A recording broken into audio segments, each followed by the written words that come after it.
अस्सलाम वालेकुम व्यूअर्स। आज हमारे साथ ताहिर हुसैन साहब हैं और इनसे हम पूछेंगे कि अगर किसी बंदे ने घर परचेज़ करना हो तो उसके लिए उसको क्या चीज़ मद्देनज़र रखनी चाहिए कि उसके साथ फ्रॉड ना हो और अच्छे एरिए में घर हो तो कैसा हो और क्या क्या जिन चीज़ों को देखना चाहिए। जी ताहिर साहब। जी शुक्रिया शहबाज साहब, थैंक यू, आपने दोबारा मुझे मौका दिया इस टॉपिक पर बात करने का।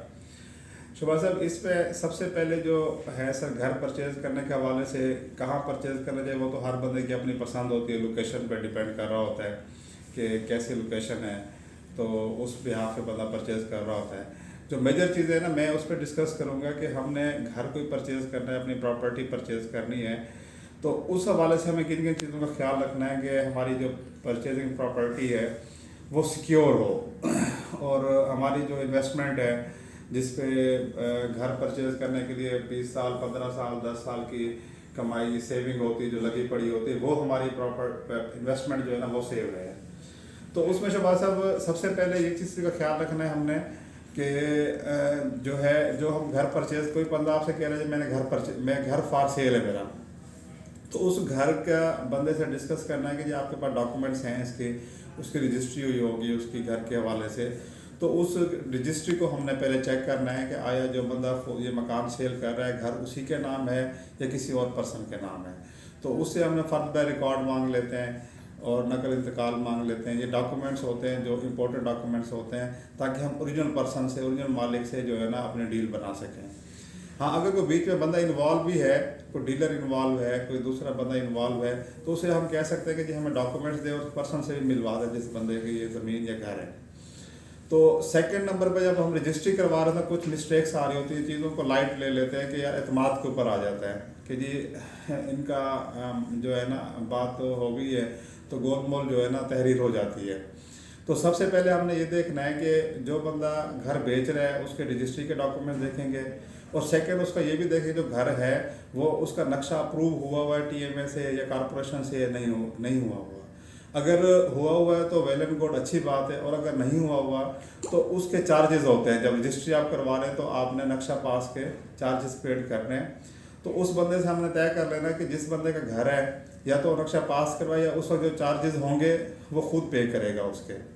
और दूसरा, हमने जब रजिस्ट्री करवानी है तो रजिस्ट्री में प्रॉपर चीज़ें, हर चीज़ को मेंशन करना है, डॉक्यूमेंट्स कोई भी हमारा है वो सारी चीज़ें मेंशन करवानी है और ख़ुद से उसको रीड करना है, स्टडी करनी है, फिर जाके उसकी चीज़ों को फाइनलाइज करना है, एग्रीमेंट है या हमारी रजिस्ट्री है। एतमाद पे नहीं रख देना कि बस तहरीर करने वाला ने लिख दिया होगा। कुछ दिन पहले इशू हुआ है कि एक बंदे ने मकान बेचा है, दूसरा परचेज़र था, उसमें लिख दिया था कि भाई ये मकान इतने का सेल हुआ है, और एग्रीमेंट था, कुछ टाइम लिया हुआ था एक पार्टी ने कि बाकी जब पेमेंट होगी तो उस वक्त रजिस्ट्री जो करवाने वाला है परचेज़र जो है वो तमाम रजिस्ट्री के अखराजात उसमें पे करेगा। तो एक टैक्स होता है गेन टैक्स सर, उस गेन टैक्स जो है वो भी जिस बंदा प्रॉपर्टी सेल कर रहा है वो उसकी रिस्पॉन्सिबिलिटी है, उसने पे करना है। बाकी जितने भी टैक्सेस होंगे परचेज़र ने पे करने हैं, लेकिन प्रॉपर्टी का गेन टैक्स जो है वो जो बंदा घर या प्रॉपर्टी बेच रहा है उसने उसमें अदा करना है। तो इस चीज़ का नॉलेज लोगों को बिल्कुल तकरीब, बहुत सारे, कुछ लोगों को है, अदरवाइज़ नहीं है लोगों को उस गेन टैक्स के हवाले से। और गेन टैक्स से काफ़ी अमाउंट होती है। कुछ दिन पहले एक रजिस्ट्री हुई है तो उसमें 10 मरले का घर था और 2 करोड़ का तकरीबन वो घर था, तो उसमें गेन टैक्स जो है तकरीबन 2-3 लाख रुपए बन रहा था। अब वो टैक्स के ऊपर आके पार्टियों की आपस में जो है ना अनबन हो गई, तो उन्होंने कहा जी टैक्स जो बंदा मकान बेच रहा है उसने देना है, लेकिन जबकि एग्रीमेंट में लिखा हुआ था कि तमाम तरह खराजात जो है जो परचेज़ कर रहा है रजिस्ट्री के उसने देने हैं। तो इस चीज़ से हमने बचना है। ये 2 चीज़ें होती है, गेन टैक्स और नक्शा पास हुआ हो घर का, तो वो परचेज़र ने नहीं देने, ये बंदा जो सेल कर रहा है प्रॉपर्टी घर उसने देने हैं। तीसरा, हमने उस यानी कि आप ये कहना चाह रहे हैं कि परचेज़ करने से पहले एग्रीमेंट में ये लिखवा लेना चाहिए कि गेन टैक्स सेलर पे करेगा या परचेज़र पे करेगा। सेलर नहीं पे वैसे तो कर पे करना, लेकिन हाँ, यहाँ पे रूटीन जैसे चल रही है कि अक्सर जो परचेज़ कर रहा होता है वही ही गेन वही टैक्स पे वही कर रहा वही होता है, पे तो ऐसे करना, नहीं करना ऐसे चाहिए। नहीं करना।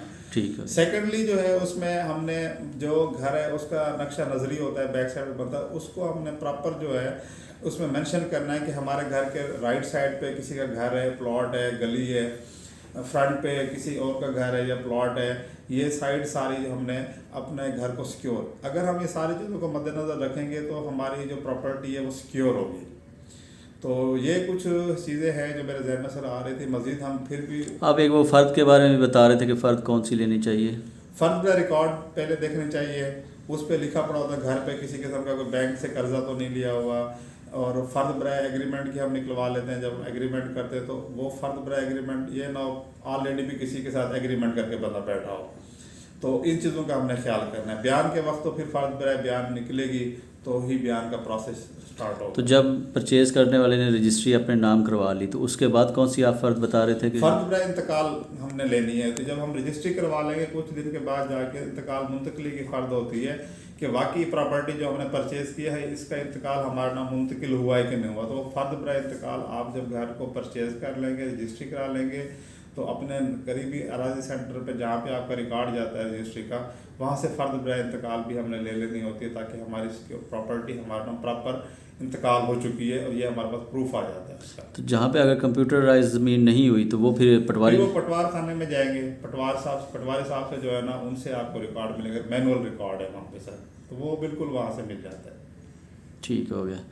तो व्यूअर्स आज के लिए इतना, और अगर आपको वीडियो अच्छी लगी हो तो काइंडली सब्सक्राइब और लाइक कर दीजिएगा और अपने हल्का अहबाब में शेयर भी कर दीजिएगा ताकि हम डेली ऐसी ही वीडियोस मालूमाती अपलोड करते रहें और आपकी नॉलेज में इजाफ़ा करते रहें। Thank you.